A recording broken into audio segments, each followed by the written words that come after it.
As maritime archaeologists, we're coming up here to try and understand what this monument means to our history and the history of Hawaii.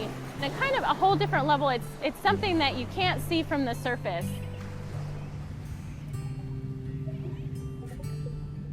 These were a series of atolls that people didn't know about or they weren't well charted. So you have a ship trap catching whatever was passing by. I think that those kinds of sites have a lot that they can tell us about ourselves as humans, as seafarers all over the world.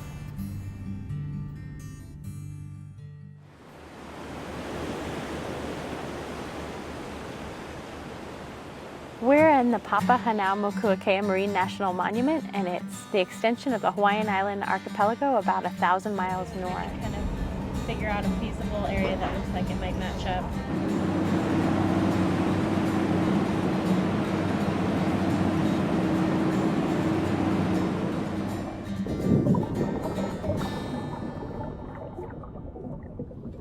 One of the most amazing things about working in the monument is the fact that you're totally immersed in this environment and in a whole maritime experience of your own. And so as we're out searching for shipwreck sites and then documenting them, we're looking at these artifacts that remind us of what seafaring was like hundreds of years ago. The Dunottar Castle was lost in 1886. She was sailing with the cargo of coal from Australia for the west coast of America. And in fact, the castle had been known as a fast sailor, and there were some wagers placed with a couple other British ships to see who would arrive first. And so it may have been a case of cutting a corner. It may have been faulty navigation. But anyway, dark night, the first mate was on deck about 2 in the morning. The officers could smell the guano from a nearby island before they could see anything else. And they were just going down below to wake up the captain when the vessel struck the shoal of Kure Atoll. The Dunottar Castle wreck site is very complicated because it was an iron ship, so a lot of the hull plating is there. Where on a wooden ship, that hull has totally deteriorated and all you see are the metal parts that are left behind. But the Dunottar Castle is a very scattered site, but just filled with many, many things. What makes shipwreck exciting to visit is that there are almost no iron riveted hulls, full-rig sailing ships left in the world. The monument is part of the National Marine Sanctuary Program, and one of the real strengths is that they combine management of these historical resources like the shipwrecks with the natural resources, the coral reefs, the marine mammals. It's a wonderful, pristine environment, and that doesn't mean just shipwrecks or just natural resources. All these things out here are one ecosystem. What we do as archaeologists when we're working on these remote locations and at these sites is basically to document the data, interpret it, and bring that interpretation back to the people. We're collecting site drawings, video, photography, everything that could tell us a little something about that site, because they are a mystery. In order to document these shipwreck sites, we have a few different methods, and we often begin with the traditional method, which is baseline trilateration, and that involves setting a baseline down the center of the shipwreck site and then taking measurements off of that baseline to different artifacts so that you're able to create a site map. So we're basically drawing up a scale model of what exists on the seafloor. The Churchill was loaded with 600 tons of copra, which she brought on board from Tonga, and she ran aground at French frigate Shoals on September 27, 1917. The ship was lodged in the coral and in no apparent danger when a passing sampan from Honolulu happened by. And at that time, the captain and first mate came up out of the Churchill saying, "Thank God you're here. There's a fire on board." Apparently a fire broke out. They were rescued from the ship. The odd thing about the story is that after this event, the crew actually filed affidavits charging the captain with the intentional destruction of an American vessel. And you have to remember the captain was a German national, and it was 1917, First World War, so there may have been some of that being brought into play. But the charges were not substantiated, and he was later released. The schooner Churchill wreck, which was wrecked in 1917, what's really exciting about that is it's just covered with sailing ship rigging. It also is covered with cargo handling rigging. It handled very heavy cargo, so it's a great timeline of what you can experience and expect to see and learn from the shipwrecks represented in the monument.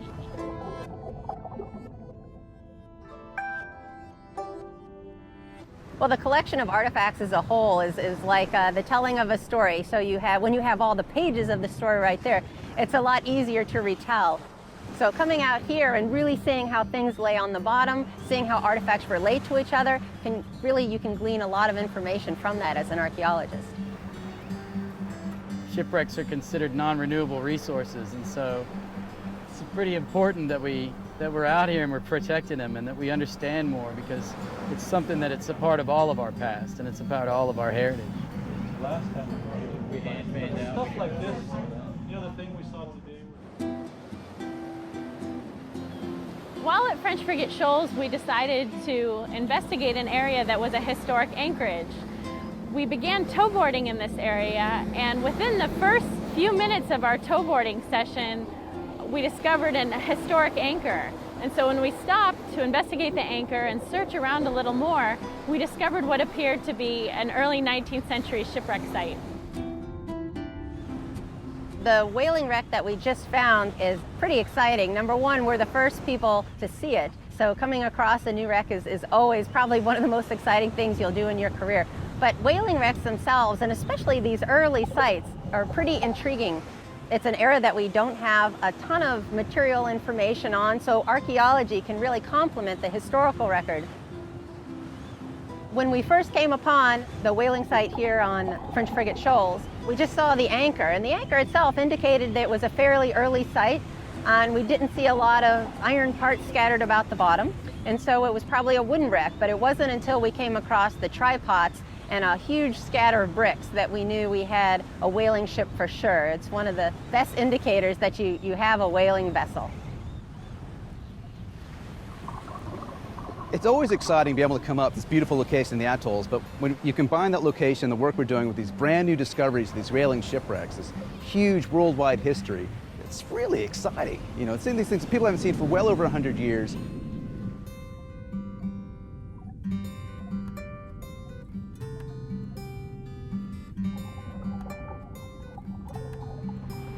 One way that maritime archaeologists look for sites is to use remote sensing tools like magnetometers, which are able to detect masses of iron. However, with the topography of these coral reefs in the northwestern Hawaiian Islands, it's difficult to tow those sensors close enough to the reef crest, so we often splash divers to swim down those crevices and go up little tunnels and channels searching for visual evidence.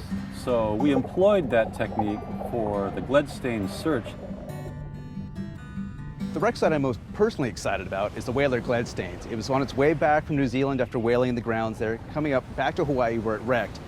The environment that it's laying in is absolutely incredible. So these deep crevices and these cliffs, and in between those little areas is where the artifacts are, the cannon, the tripod, the anchors. It's not easy to find, but the search for it is almost as rewarding as the actual find. And when we do find it there, it's incredible.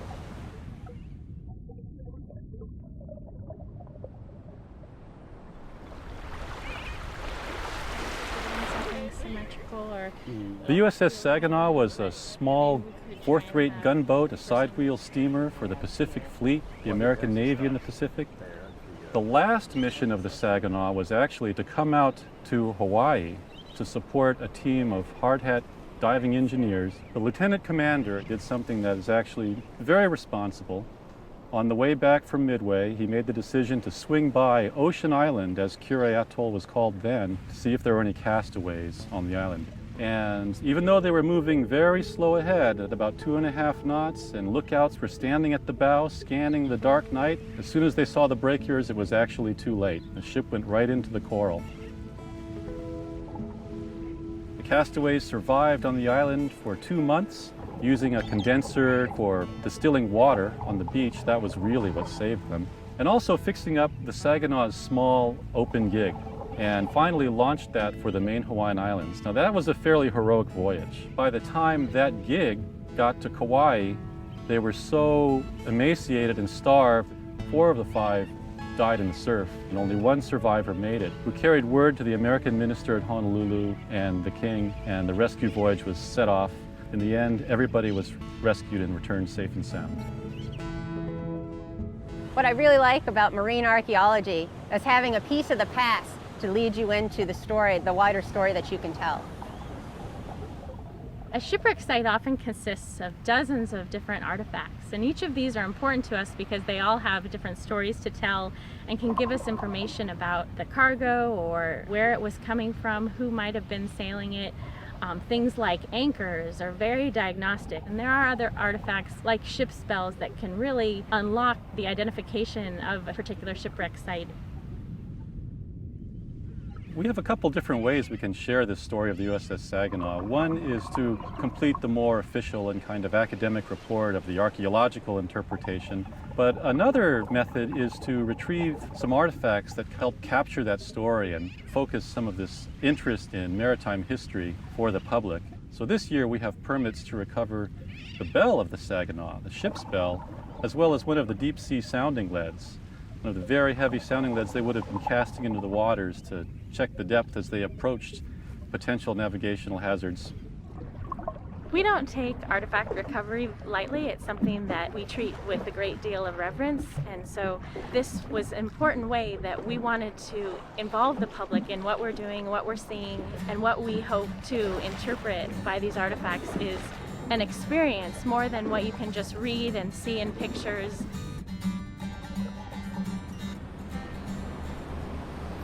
For maritime archaeologists and historians who have a passion for shipwreck sites and the history that's encapsulated by these kinds of discoveries, we also love the traditions and the lore of seafaring. And one of the great things about getting to come up here to the northwestern Hawaiian Islands is that many of these traditions are continuing. This is Warship 60, yes sir, agreed to port, inside the channel with that. Studying maritime heritage in the monument is very relevant even for today because we need ships just to get here. We are on a large research vessel, the Hi'elakai, no research ship, which has full-time master mariners on board sailing the ship. We have small boat operators. So these skills are still present. There's shipping crossing these waters between the continents all the time.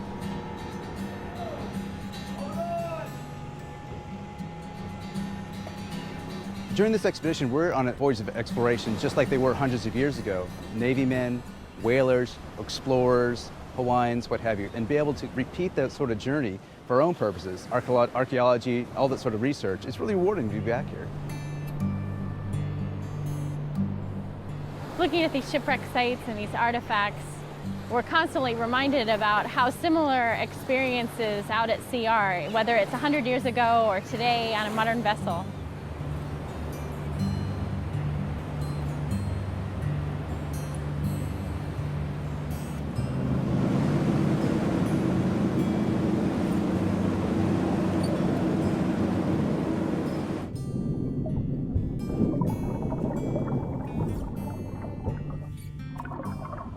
The Quartet is an iron steamer on Pearl and Hermes Atoll, and it's a really interesting site. Very dynamic dive site, lots of relief. Some of the huge machinery, the triple expansion steam engine is still sitting upright on the bottom. This is a Liberty ship, and so Liberty ships really are tied to a specific period in the Pacific, the World War II period, where these things were cranked out to support the whole Navy train, to operate in enemy waters. You can just tell the power of the sea when you look at it. It's a beautiful, large ship encountered a reef and it's just totally blown apart and destroyed. It's kind of humbling being a ship captain out here in the sea and just understand the power that you're dealing with, and you got to respect Mother Nature.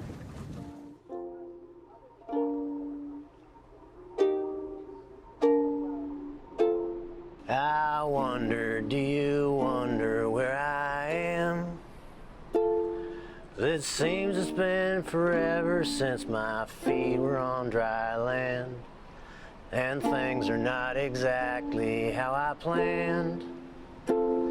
One night of angry weather left me out here on the sand. I was set to sail the ocean, see what there was to see. You said you'd always be my woman and you'd always wait for me. But the gods or fate or something with my plans did not agree, and I was destined for disaster when I headed out to sea. I've always been a sailor. I thought I had it down, but the ocean caught me napping and I damn near almost drowned. It's 3 more weeks before I'll be expected back in town, and I fear my end will come to me before I will be found. I wonder, do you wonder where I am? It seems it's been forever since my feet were on dry land, and things are not exactly how I planned. One night of angry weather left me on this patch of sand.